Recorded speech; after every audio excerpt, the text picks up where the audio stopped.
ഈശോയിൽ എൻ്റെ ഏറ്റവും പ്രിയപ്പെട്ട സഹോദരങ്ങളെ, നമ്മൾ ഏറ്റവും അനുഗ്രഹമായിട്ട് ഈ വർഷമൊക്കെ ഈസ്റ്ററൊക്കെ ആഘോഷിച്ചു. നമ്മളിപ്പോൾ ഈ ദിവസങ്ങളൊക്കെ പ്രത്യേകിച്ച് കരുണക്കൊന്തയൊക്കെ ചൊല്ലി, കരുണയുടെ നൊവേനയൊക്കെ ചൊല്ലി, വലിയ തിരുനാളിനും കൂടെ, കരുണയുടെ തിരുനാളിന് ഏപ്രിൽ 12-ാം തീയതിക്ക് വേണ്ടിയൊക്കെ ഒരുങ്ങുകയാണ്. ഈ ഈസ്റ്ററിൻ്റെ ദിവസങ്ങളിലൊക്കെ പ്രത്യേകിച്ച് കുരിശിൻ്റെ വഴിയുടെ ധ്യാനങ്ങളിലൊക്കെ നമ്മൾ ചിന്തിച്ച പ്രധാനപ്പെട്ട വ്യക്തിത്വങ്ങളാണല്ലോ. തീർച്ചയായിട്ടും നമ്മൾ ഈശോയെയും മാതാവിനെയൊക്കെ ചിന്തിക്കുന്നുണ്ട്. അതുപോലെ തന്നെ നമ്മുടെ ഹൃദയത്തോട് ഒത്തിരി ചേർന്ന് നിൽക്കുന്ന ഒരു വ്യക്തിത്വമല്ലേ നമ്മുടെ പ്രിയപ്പെട്ട യോഹന്നാൻ സ്ലീഹ. ഈശോയുടെ നെഞ്ചോട് ഇങ്ങനെ ചേർന്നിരിക്കുന്ന യോഹന്നാൻ.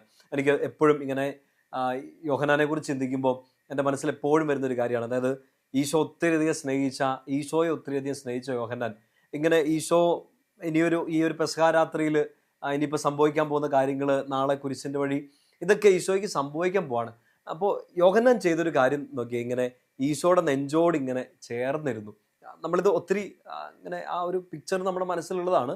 ഇപ്പം എനിക്കിങ്ങനെ ഇങ്ങനെ തോന്നുക, ഇപ്പം നമ്മുടെ പ്രിയപ്പെട്ട ഒരാൾ എപ്പോഴും നമുക്ക് ഓർക്കുന്നുണ്ട്, നമ്മുടെ കൺമുമ്പിൽ ചിലപ്പോൾ ഇങ്ങനെ നമ്മുടെ പ്രിയപ്പെട്ടവർ ഒത്തിരി സ്ട്രഗിൾ ചെയ്യുന്നു, അവരൊത്തിരി വേദനിക്കുന്നു, ടെൻഷൻ അടിക്കുന്നു, നമുക്കൊന്നും ചെയ്യാൻ പറ്റുന്നില്ലാത്ത ചില സാഹചര്യങ്ങളില്ലേ. ഒരുപക്ഷെ നിങ്ങളുടെ കുഞ്ഞ് ഒരു രോഗത്തോട് മല്ലടിക്കായിരിക്കാം, ഒന്നും ചെയ്യാൻ പറ്റുന്നില്ല. നിങ്ങളുടെ പേരൻസ് ഭയങ്കര ടെൻഷനിലായിരിക്കാം, നിങ്ങൾക്കൊന്നും ഒരു സഹായം ചെയ്യാൻ പറ്റുന്നില്ലാത്തൊരവസ്ഥ. ഒരാൾ ഒരു വലിയ കടക്കെണിയിലാണ്, ഒന്നും ചെയ്യാൻ നിങ്ങൾക്ക് സഹായം ഒന്നും ചെയ്യാൻ പറ്റാത്തൊരവസ്ഥയൊക്കെ വരുന്നില്ലേ. നമുക്ക് ചെയ്യാൻ പറ്റുന്നൊരു കാര്യം ഇങ്ങനെയാണോ എനിക്ക് തോന്നുന്നത്, അവരോടൊന്ന് ചേർന്നിരിക്കുക. നമ്മളെപ്പോഴും ആഗ്രഹിക്കുന്ന ഒരു കാര്യമാണത്. അതുപോലെ നമുക്ക് ചെയ്യാൻ പറ്റുന്ന ഒരു കാര്യം, പ്രത്യേകിച്ച് ഈ ഒരു കരുണയുടെ തിരുനാളിന് വേണ്ടിയൊക്കെ നമ്മൾ ഒരുങ്ങുമ്പോൾ ഈശോ നമ്മിലേക്ക് ചൊരിഞ്ഞ കരുണ പോലെ തന്നെ നമ്മുടെ പ്രിയപ്പെട്ടവരിലേക്ക് നമുക്ക് ഒരു സ്നേഹവും കാരുണ്യമൊക്കെ ചൊരിയാൻ പറ്റുന്ന ഏറ്റവും വലിയൊരു കാര്യം, അവരുടെ വലിയ പ്രതിസന്ധികളിൽ, അവരുടെ സങ്കടങ്ങളിൽ, നമുക്കൊന്നും ചെയ്യാൻ പറ്റാത്ത അവസ്ഥകൾ വന്നാൽ പോലും അവരോടൊന്ന് ചേർന്നിരിക്കുക.